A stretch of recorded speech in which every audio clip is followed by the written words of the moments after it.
কিছুদিন ধরে ফেসবুক খুললেই শুধু চিংড়ি মাছের রেসিপি দেখতে পাচ্ছিলাম। আর চিংড়ি মাছের রেসিপি দেখে চিংড়ি মাছ খাওয়ার খুব ইচ্ছে করলো। তার জন্য বাজার থেকে চিংড়ি মাছ কিনে নিয়ে আসলাম।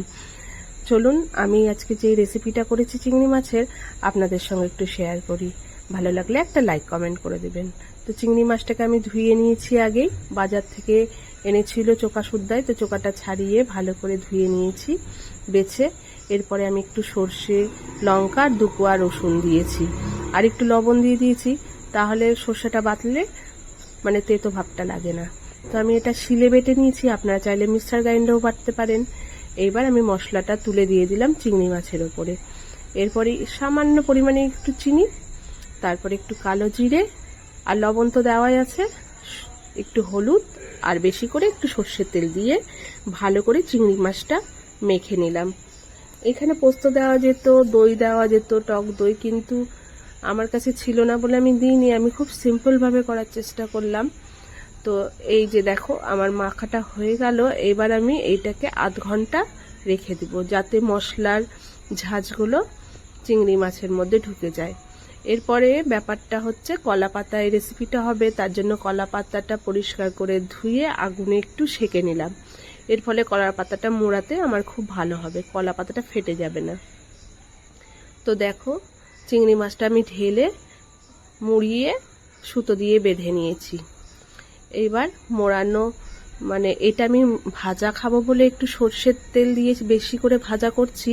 এটা ভাপাও করা যেত, জল দিয়ে ফোটাতে হতো, আর আমি ভাজা খাবো বলে তেল দিয়ে বসিয়ে দিয়েছি আর ঢাকা দিয়ে দিলাম। আর এইদিকে দেখো আরেকটা ওভেনে আরেকটা চিংড়ি মাছের রেসিপি করছি, আলু পটল দিয়ে চিংড়ি মাছের তরকারি। তো একদিকটা হয়ে গিয়েছিল, পাল্টে দিলাম, দিয়ে আরেক দিকটা 10 মিনিট মতন রেখে দিলাম। ব্যাস দেখো কলা পাতাটা ফুলে উঠেছে, তার মানে আমার রেসিপিটা হয়ে গিয়েছে। আর সেন্টও খুব সুন্দর বেরিয়েছে, কলা পাতার রংটাও চেঞ্জ হয়ে গেছে। চলো এবার খেতে বসি আর খুলে দেখাই কেমন হয়েছে। এখানে আমি ভাত আর কলা পাতায় মোড়ানো চিংড়ি মাছের ভাপাটা, মানে পাতুরিও বলে এটাকে, এই পাতুরিটা নিয়ে নিলাম। দেখো চিংড়ি মাছের পাতুরিটা কিন্তু খুব সুন্দর হয়েছে, কালারটা দেখলেই বুঝতে পারবা। আর এত সুন্দর একটা ঝাঁঝালো ব্যাপার, গন্ধ আসছিল, মনটা ভরে যাচ্ছিল। একেতে সর্ষে বাটা, তার মধ্যে চিংড়ি মাছ, তারপরে সর্ষের তেল, একটু ভাত নিলাম, একটু গ্রেভিগুলো নিলাম।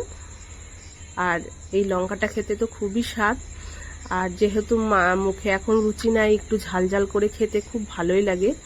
একটু লঙ্কা ডলে নিলাম, আর সাথে নিয়ে নিলাম চিংড়ি মাছটা, দিয়ে মুখে পুড়ে দিলাম।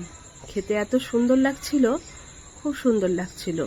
তো বন্ধুরা, আমার ভিডিওটা যদি তোমার ভালো লাগে তো অবশ্যই একটা লাইক কমেন্ট করতে ভুলো না কিন্তু। দেখো এইভাবে তোমরা বাড়িতে করে খাবা, খুব সিম্পল রেসিপি, খুব ভালো লাগবে। চলো আবার দেখা হবে, সবাই ভালো থেকো, টাটা।